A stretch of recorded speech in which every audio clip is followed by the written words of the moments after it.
Sziasztok! Rajzoljuk le Jacket a karácsonyi lidércnyomásból. Kezdjük a fejével. Rajzoljunk egy kört, és ebbe megrajzoljuk a szemeit, az orrát és a száját.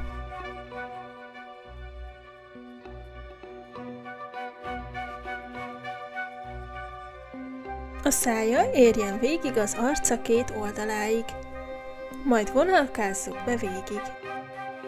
Rajzoljuk meg a nyakát két vonallal. Ennek az aljára rajzoljunk egy nagy M betűt. Majd a két oldaláról húzzunk egy-egy ívelt vonalat.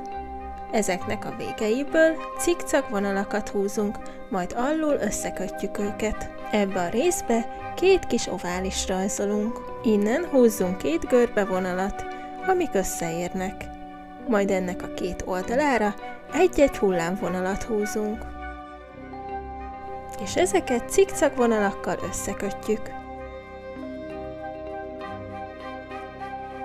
Most rajzoljuk meg a lábait.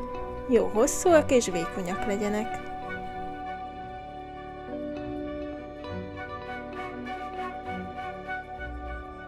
Az eddig elkészült rajzunkat kiszínezhetjük feketével.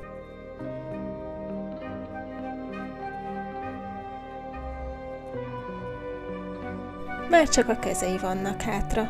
Rajzoljunk egymáshoz közel két háromszöget. Ugyanilyet csináljunk a másik oldalra is, és színezzük ki.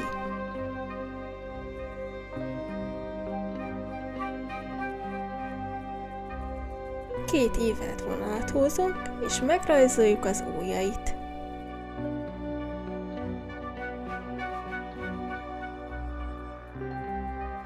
Készen is vagyunk. Ha tetszett, dobjatok egy lájkot és iratkozzatok fel. Találkozunk legközelebb. Sziasztok!